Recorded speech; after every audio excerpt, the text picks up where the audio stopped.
MCC की 3 बड़ी गलतियां। जी हां, एमसीसी जो कि जिम्मेदार है, लाखों बच्चों का भविष्य निर्माण इनके हाथ में होता है।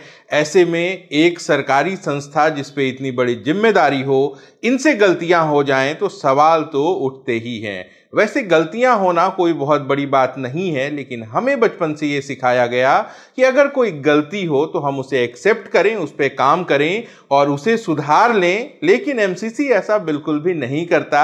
सबसे पहली बात कि गलती हो जाए तो इसे छिपा लेना है, दूसरी बात कि उसको दूसरे तरीके से ठीक करना है, और तीसरी खराब बात कि उसे ये रिपीट भी कर देता है। 2025 याद किया जाएगा कि अब तक 28 टाइम जो शेड्यूल है ये रिवाइज हो चुका है, और जो गलतियां हैं वो हो रही हैं। राउंड 1 में भी हुई, राउंड 2 में भी हुई, और जब राउंड 3 में एमसीसी से गलती हुई तो ये छिपाई नहीं जा सकी। एमसीसी को फाइनल रिजल्ट जो कि 23 अक्टूबर 2025 को शाम को जारी हुआ है, उससे पहले 3 बार प्रोविजनल रिजल्ट जारी करना पड़ा। जी हां, और जो चेंजेस हैं वो क्या थे वो भी मैंने काफ़ी हद तक ट्रेस कर लिए, इस वीडियो में आपको बताऊंगा। लेकिन जो कुछ भी है ये काफ़ी ज़्यादा अनएथिकल है, और भी ज़्यादा इसमें चीज़ें सामने निकल के आ सकती हैं। फिलहाल जो फैक्ट्स है वो एक बार जल्दी से देख लेते हैं। एमसीसी की अगर बात की जाए, राउंड 1 का जब रिजल्ट आया था तब क्या हुआ था। राउंड 1 में एक कॉलेज है जीएमसी अनंतनाग, यहाँ पे टोटल ऑल इंडिया कोटे में 15 सीट्स थी, लेकिन 2 बार एंट्री हो गई थी कॉलेज के तरफ से, और इसको एमसीसी ने वेरीफाई नहीं किया। 30 की 30 सीट यहाँ पे अलॉट कर दी। कई लोगों ने एमसीसी को सूचित किया, हमने भी उनके सीनियर से बात की, उनको ईमेल किया, कई तरीके से बताया, लेकिन एमसीसी ने इसे रिवाइज नहीं किया। तरीका क्या निकाला एमसीसी ने इसे मैनेज करने का, कि एमसीसी ने लास्ट ईयर का डेटा देखा। पिछले साल 15 कैंडिडेट में से सिर्फ एक कैंडिडेट ने सीट को रिपोर्ट किया था, तो कहीं ना कहीं ये मान के चल रहा था कि 30 अलॉटमेंट है, तो इसमें से 15 से ज़्यादा रिपोर्टिंग तो वैसे ही नहीं होगी। हुआ भी ऐसा ही, पूरी की पूरी 30 सीट्स जो हैं वो अनअलॉटेड आ गई राउंड 2 में। अब इसको ठीक करके राउंड 2 के लिए 15 कर दिया गया, लेकिन राउंड 2 में फिर एक नई गलती हो गई। इसी तरीके से एक जीएमसी जो कि राजस्थान में है, जीएमसी भीलवाड़ा, यहाँ पे 150 सीट्स हैं, तो कायदे से 23 सीट्स जो हैं वो ऑल इंडिया कोटे में होनी थी। अब यहाँ पे फिर से डबल एंट्री होती है और 46 सीट्स जो हैं वो अलॉट हो जाती हैं। अब आप समझिए कि सीट्स की जो संख्या है, जो लिमिट है वो 23 है, 46 कैंडिडेट वहां पे आ गए हैं। अब इसको कैसे सुलझाया जाए। एमसीसी ने आनन फानन में एक नोटिस डाला कि रिजल्ट में गड़बड़ी हो गई है, हम इसे ठीक करेंगे, और जो रिजल्ट प्रोविजनल जारी हुआ था उसे हटा लिया। लेकिन इसके थोड़ी ही देर बाद फाइनल रिजल्ट डाल दिया गया, और ये लिख दिया गया कि जो पुरानी नोटिस थी रिजल्ट को हटाने वाली, उसे खारिज किया जा रहा है। अब यहाँ पे क्या तैयारी की एमसीसी ने, इसने कॉलेज को इन्फॉर्म किया कि जो भी कैंडिडेट आते हैं उन सब की आप रिपोर्टिंग करवा दो, हम आगे देख लेंगे। तो यहाँ पे एमसीसी की प्लानिंग ये थी कि टोटल 46 में से जितने कैंडिडेट जाते हैं उनको पहले रिपोर्ट करा लेंगे, और उसके बाद उनको अपग्रेडेशन में भेज देंगे। अब इसके बाद क्या होता है, अब जो डेटा है राउंड 3 का वो एक बार समझ लीजिए। राउंड 3 में क्या किया एमसीसी ने, जीएमसी भीलवाड़ा को चॉइस फिलिंग के ऑप्शन से ही हटा दिया सभी कैटेगरीज के लिए। अब जो डेटा है आप एक बार आसानी से समझ सकते हैं। राउंड 1 के लिए टोटल अवेलेबल सीट्स थी 23, अलॉट हुई 23, रिपोर्टिंग हुई 0, तो नन रिपोर्टिंग रह गई 23, तो अगले राउंड के लिए वैकेंसी आई 23। अब एमसीसी ने यहाँ पे गलती कर दी, सीट होनी चाहिए थी 23, लेकिन सीट अलॉट हो गई 46।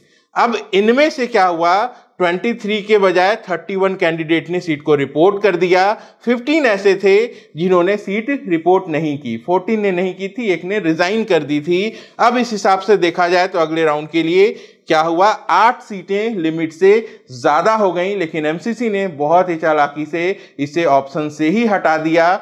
जो कि रिपोर्टेड कैंडिडेट थे जिनकी संख्या 31 थी, इनके पास अब अपग्रेडेशन का भी ऑप्शन था। फिर क्या हुआ, राउंड 2 में टोटल ऐसे लगभग 9 कैंडिडेट थे जिनको अपग्रेडेशन मिल गई है। और अब जो समस्या है एमसीसी की वो लीपापोती करने के बाद बिल्कुल सही हो चुकी है। इनफैक्ट अभी एक सीट जीएमसी भीलवाड़ा में ऐसी है जो कि प्रोसेस ही नहीं हुई। जो एक्सेस कैंडिडेट थे वो ऑलरेडी अपग्रेड होके दूसरे कॉलेजेस में चले गए, और चूंकि सीट मैट्रिक्स में ये कॉलेज राउंड 3 में एडेड नहीं था, ऐसे में जो एक सीट है जीएमसी भीलवाड़ा की वो अनअलॉटेड है। तो ये राउंड 2 की कहानी थी। अब राउंड 3 में क्या होता है? राउंड 3 की जब सीट प्रोसेसिंग होती है, आप सबको याद है कई बार जो डेट है वो पहले बढ़ाई जाती है, फिर 18 अक्टूबर को चॉइस फिलिंग क्लोज हो जाती है। रिजल्ट आने में 4 दिन का वक्त लगता है। उसके बावजूद इनसे गलती हो जाती है।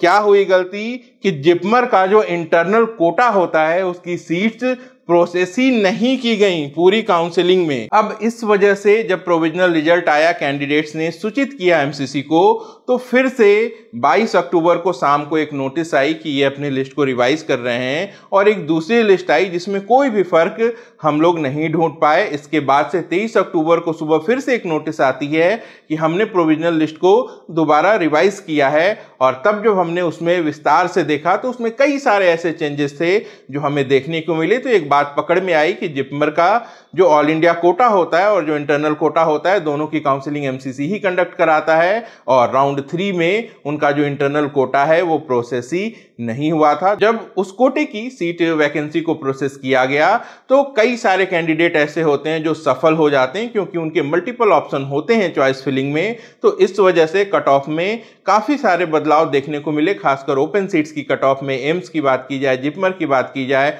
और ऑल इंडिया कोटे की बात की जाए, तो वहां पे जो एससी की कट ऑफ है वो थोड़ी सी और नीचे आ गई। जो कुछ मेजर चेंजेस हैं एक बार आपको मैं दिखा देता हूं ताकि आप इस बात को मान सकें कि इस तरीके की जो दिक्कत है वो हुई थी। देखिए, ये एक लिस्ट मैंने बनाई है प्रॉब्लम को समझने के लिए। यहां मैंने क्या किया है कि जो 3 बार प्रोविजनल लिस्ट आई थी एमसीसी राउंड 3 की, उन सबको कंबाइंड कर दिया है। एमसीसी वर्सन यहां पे 1 2 3 इसी को दर्शाता है कि ये कौन सा वाला वर्सन है। उसमें मैंने फिल्टर लगा के कुछ ऐसे रैंक्स फाइंड आउट किए जहां पे अलॉटमेंट में चेंजेस आई है। अब यहां पे देखिए एक रैंक है 12,503 की। ये जो कैंडिडेट है इसको राउंड 1 में जो भी मिला था, हम सीधे राउंड 3 पे चलते हैं। अब आप राउंड 3 में यहां देखेंगे तो वर्सन 1 और वर्सन 2 में इनको कोई भी सीट नहीं मिली थी, लेकिन जब आज तीसरी बार रिवाइज लिस्ट आई है या फिर जो फाइनल अलॉटमेंट है उसमें इनको ओपन सीट में जिपमर पुद्दुचेरी अलॉट हुआ है। किस कैटेगरी से?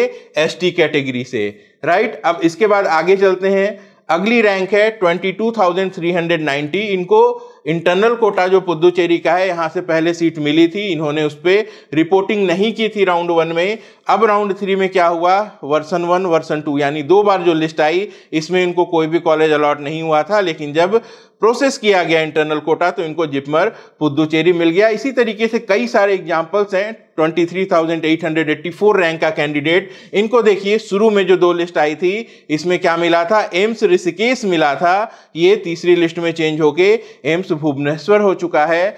Open seat quota 33,497। इनको शुरुआत में राउंड 3 के दोनों लिस्ट में कोई सीट नहीं मिली थी, लेकिन तीसरी लिस्ट में एम्स ऋषिकेश मिल गया। यानी कि हो सकता है कि सीट मैट्रिक्स में और भी गलतियां रही होंगी। ऐसे कई सारे एग्जांपल्स हैं। आप रैंक 41,771, आप इसे ऑफिशियली चेक कर सकते हैं हमारे टेलीग्राम चैनल पे। तीनों ही लिस्ट ऑलरेडी अवेलेबल है। अब एक कैंडिडेट है यहाँ 48,316 का, जिसे कोई सीट अब तक नहीं मिली थी। राउंड 3 में भी जब 2 बार रिजल्ट आया तो इनको सीट नहीं मिली थी, लेकिन तीसरी बार जब रिजल्ट आया तो इनको इंटरनल कोटे में जिपमर का करैकल कैंपस मिल चुका है। इसी तरीके से 53,569, यहाँ पे भी आप देखेंगे कि इनको कोई भी अपग्रेडेशन नहीं मिला था, लेकिन अब एम्स राजकोट मिल चुका है। 61,580 इनको आप देखेंगे तो एम्स गुवाहाटी मिला था, अब एम्स देवघर मिल चुका है। एक नया कैंडिडेट आ गया है यहाँ पे 65,016 का, जिनको पिछले 2 लिस्ट में कोई अलॉटमेंट नहीं मिली थी, लेकिन आज जो फाइनल लिस्ट आई इसमें एम्स गुवाहाटी अलॉट हुआ दिखाई दे रहा है। ऐसे ही 1,26,024 रैंक पर ये कैंडिडेट जो है ये कैटेगरी का होगा, तो इनको एससी कैटेगरी का है। इनको पहले कोई सीट नहीं मिली थी, लेकिन अभी देख रहे हैं तो इनके पास जिपमर पुद्दुचेरी की इंटरनल कोटे की सीट है। इसी तरीके से देखिए 1,35,577, यहाँ पे भी अलॉटमेंट राउंड 3 में आई है 1,36,255 और नीचे जाएंगे तो 1,36,445। ये ऐसा कैंडिडेट है, ये सीधे इनको देखिए एससी में जो अभी लास्ट अलॉटमेंट है, कुछ कैंडिडेट ऐसे थे जो इंटरनल कोटे में चले गए तो वहाँ पे सीट खाली हो गई, तो एससी की अब जो फाइनल कट ऑफ है वो आप देख सकते हैं 1,36,445 है, जबकि जो पहली लिस्ट थी उसमें 1,36,372 थी आई थिंक। ठीक है, तो इनको एक कॉलेज मिल गया यहाँ पे, एससी की लास्ट कट ऑफ हो गई। तो इस तरीके के कुछ और फेरबदल हुए होंगे जो हमने फाइंड आउट कर पाया वो ये सामने है। और जो मेन मुद्दा है वो ये कि इनसे इतनी बड़ी गलती हुई कि राउंड 3 की लिस्ट को प्रोसेस करने में इनसे इंटरनल कोटा जिपमर का जो है वो छूट गया। इनके लिए गलती बहुत सामान्य सी होती है, लेकिन इसका जो इम्पैक्ट है वो हजारों कैंडिडेट पे पड़ता है, क्योंकि एक सीट के हेर फेर से कई सारे कैंडिडेट का जो सीक्वेंस है वो चेंज हो जाता है, उनके कॉलेज ऑप्शंस जो हैं वो चेंज हो जाते हैं। बट अफसोस की बात है कि एमसीसी से इस तरीके की गलतियां लगातार हो रही हैं और हम लोगों का काम है इस गलतियों पे आपका ध्यान दिलाना, एमसीसी को सूचित भी करना, ताकि आगे से वो इस तरह की गलतियां न कर पाए। तो चलिए लाइक कर दीजिए इस वीडियो को, अपना और अपनों का खूब ख्याल रखिएगा। मैं जल्द मिलता हूं, नमस्कार, जय हिंद।